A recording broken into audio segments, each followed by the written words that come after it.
Putin's invasion of Ukraine is on a par with such acts of aggression as the U.S. invasion of Iraq, the Stalin, Hitler invasion of Poland, other acts of supreme international crime under international law, aggression. Of course, he's to blame. The U.S. committed $6.9 billion in military assistance to Ukraine since the Russian invasion. Should U.S. keep up with this support? There are two questions. One has to do with providing support for defense against the invasion, which is certainly legitimate. The other is seeking ways to end the crime before even worse disasters arise. Now, that second part is not discussed in the West, barely discussed. Anyone who dares to discuss it is immediately subjected to a flood of invective and a hysterical condemnation. But if you're serious about Ukraine, there are two things you ask. One, what can we do to support Ukraine in defense against aggression? Second, how can we move to end the war before it leads to even worse destruction of Ukraine, more starvation worldwide, reversing the limited efforts to deal with global warming, possibly moving up an escalation ladder to war, to nuclear war. That's the second half of the borrow a phrase attributed to Winston Churchill. There's a lot of war, but no joy. And there ought to be joy if you care about Ukraine and the rest of the world. Can it be done? We don't know. Official U.S. policy is to reject a diplomatic settlement, to move to weaken Russia severely so that it cannot carry out further aggression, but not do anything on the jaw side, not think of how to bring the crimes and atrocities to an end. That's the second part of the question. So, yes, the US should continue with the kind of calibrated support that's been given. The Pentagon wisely has vetoed initiatives to go well beyond support for defense up to attack on Russia. So far, the Pentagon, which seems to be the dovish component in the US administration, has vetoed plans which very likely would lead on to nuclear war, which would destroy everything.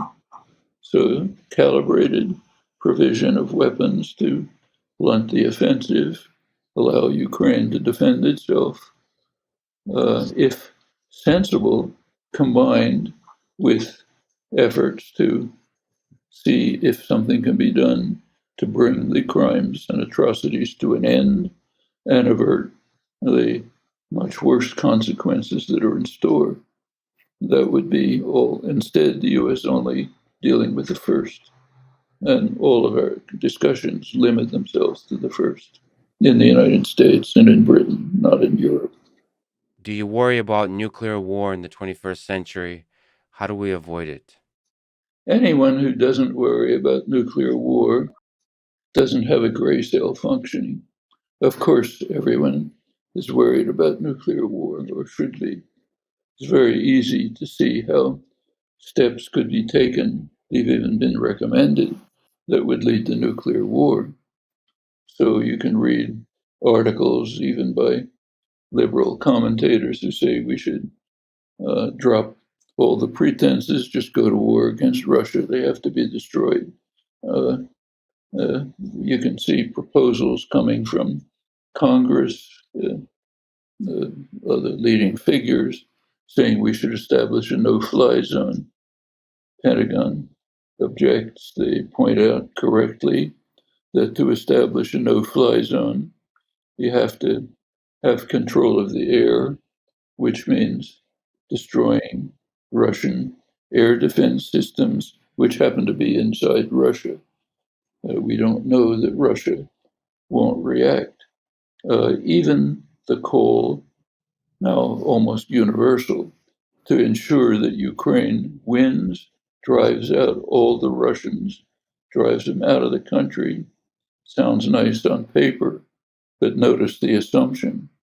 The assumption is that Vladimir Putin, this madman who just seeks power and is out of control, will sit there quietly, accept defeat, slink away, not use the military means that, of course, he has to destroy Ukraine. One of the interesting comments that came out in today's long article, I think Washington Post reviewing a lot of leaks from, actually, not leaks, actually presented by U.S. intelligence and U.S. leaders about the long build up to the war. One of the points it made was surprise on the part of British and U.S. leaders about Putin's strategy and his failure to fight the war the way the US and Britain would, with real shock and awe, destruction of communication facilities, of energy facilities, and so on. They can't understand why he hasn't done all that. Well, could. If you want to make it very likely that that'll happen, then insist on fighting until somehow Russia faces total defeat. Then it's a gamble, But if he's as crazy and insane as you claim, presumably will use weapons that he hasn't used yet to destroy Ukraine. So the West is taking an extraordinary gamble with the fate of Ukraine, gambling that the madman, lunatic, mad Vlad won't use the weapons he has to destroy Ukraine and set the stage for escalation up the ladder, which might lead to nuclear war. It's quite a gamble.